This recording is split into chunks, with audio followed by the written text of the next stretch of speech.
بهم قد زانت ذي الدنيا وسموا حبا قصد العليا صاغوا للمجد رسالتهم وأبوا إلا نورا هديا بهم قد زانت ذي الدنيا وسموا حبا قصد العليا نحمده ونصلي على رسوله الكريم أما بعد অতীতের যে কোনো সময়ের চেয়ে বর্তমানে মুসলিম যুবকরা খেলাধুলার প্রতি অতি উৎসাহী ও মাত্রাহীন আসক্ত।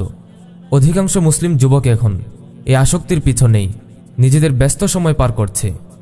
আর এই আসক্তিকে কাজে লাগিয়ে দিনের পর দিন মুসলিম যুবকদেরকে এসবে মাতিয়ে রাখার ভয়ঙ্কর এক অপতৎপরতায় লিপ্ত হয়েছে কুফফার বিশ্ব।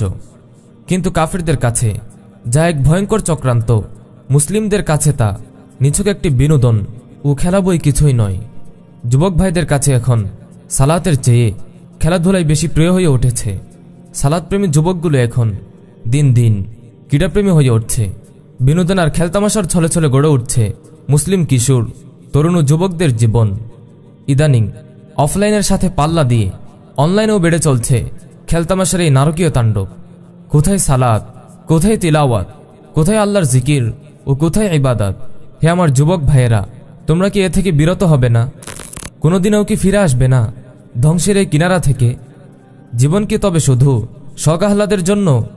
আল্লাহর দেয়া জীবন কি শুধু এই জন্য যে তুমি এই হায়াতকে অনর্থক আর খেলতামাশায় ব্যয়িত করবে?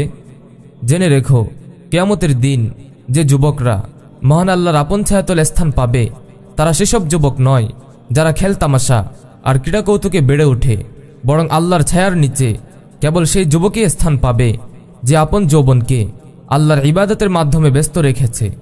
হযরত আবু হুরায়রা রাদিয়াল্লাহু আনহু বলেন, রাসূলুল্লাহ সাল্লাল্লাহু আলাইহি ওয়াসাল্লাম বলেছেন, সাবআতুন ইউযিল্লুহুমুল্লাহু ফি যিল্লিহি ইয়াওমা লা যিল্লা ইল্লা যিল্লুহু ইমামুন আদিলুন ওয়া শাবুন নাশা ফি ইবাদাতিল্লাহ। 7 শ্রেণীর মানুষ এমন আছে যাদেরকে আল্লাহ সেদিন আপন ছায়াতলে স্থান দেবেন, যেদিন আল্লাহর ছায়া ব্যতীত আর কোনো ছায়া থাকবে না। প্রথম শ্রেণী হলো ন্যায়পরায়ণ শাসক, আর দ্বিতীয় শ্রেণী হলো সেই যুবক যে আল্লাহর ইবাদত ও দাসত্বে বেড়ে ওঠে।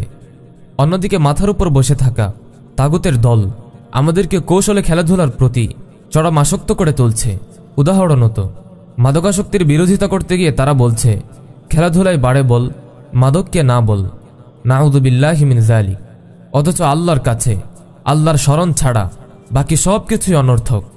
ইমাম নাসাই রাহিমাহুল্লাহ সুনানে কুবরাতে বর্ণনা করেন, রাসূল সাল্লাল্লাহু আলাইহি ওয়াসাল্লাম ইরশাদ করেছেন, কুল্লু শাইইন লাইসা মিন যিকরিল্লাহি লাহওয়ুন ওয়া লাইবুন। আল্লাহর শরণ ছাড়া যা কিছু আছে সবই অনর্থক। মাদক থেকে বাঁচার জন্য মুসলিম যুবকদেরকে হারাম খেলাধুলার প্রতি উদ্বুদ্ধ করা এ তো যেন মাথা ব্যথার জন্য বিষ খাওয়ার প্রেসক্রিপশন দেওয়ার মতো। আল্লাহ আমাদেরকে হেফাজত করুন। কাফিরদের অভিভাবকে তাগুতগুলো আমাদেরকে আঁধারের চূড়াবালিতে নিয়ে ফেলতে চায়। একের পর এক আঁধারের জন্ম দিয়ে ওরা আমাদের ঈমান, আকীদা, আমল, আখলাক সব কিছু বরবাদ করে দিতে চায়। যে শাসক তার প্রজাদেরকে খেলতামাশা ছাড়া ভালো কিছুর পরামর্শ দিতে পারে না, তার পক্ষে কিভাবে সম্ভব একটি উন্নত জাতিসত্তা গঠন করা? প্রিয় ভাই, আল্লাহর শরণ সালাতকে বাদ দিয়ে খেলায় মেতে ওঠা একজন আদর্শ মুমিনের জন্য কখনোই শোভনীয় নয়। বলতে হৃদয় কেঁপে ওঠে। অনেক মুসলিমের খেলার সময় হয় তখনই যখন সালাতের জন্য মুয়াজ্জিনের কণ্ঠে আল্লাহু আকবারের ধ্বনি প্রতিধ্বনিত হয়। হে ভাই, আজ খেলার জন্য আপনি সালাত পরিত্যাগ করছেন, অথচ সালাত হল আল্লাহর ইবাদত, আর আপনাকে সৃষ্টি করা হয়েছে আল্লাহর ইবাদতের জন্যই। আল্লাহ বলছেন, ওয়ামা খলাকতুল জিন্না ওয়াল ইনসা ইল্লা লিয়াবুদুন। আমি ইবাদত ছাড়া অন্য কোনো উদ্দেশ্যে জিন ইনসান সৃষ্টি করিনি। অতএব প্রিয় ভাইয়েরা, গাফেল থেকো না। নিজ সৃষ্টির উদ্দেশ্য ভুলে গিয়ে আপন জীবনকে চতুষ্পদ জন্তুর মতো বানিয়ে নিও না। বেহুদা গেম আর খেলতামাশায় উল্লসিত না হয়ে বরং সালাতে আল্লাহর সামনে বিনয়ী হও। একজন মুমিনের সফলতা আল্লাহ এখানেই নিহিত রেখেছেন। আল্লাহ তাআলা বলছেন, ক্বাদ আফলাহাল মুমিনুন আল্লাযীনা হুম ফি সালাতিহিম খাশিউন ওয়াল্লাযীনা হুম আনিল লাগবি মুরিদুন। নিঃসন্দেহে সফল সেসব মুমিন যারা আপন সালাতে বিনয়ী নম্র হয় এবং যারা অসার ক্রিয়ালাপ থেকে বিমুখ থাকে। আল্লাহ তাআলা আমাদেরকে আমলের তৌফিক দিন। আমিন ইয়া রাব্বাল আলামিন।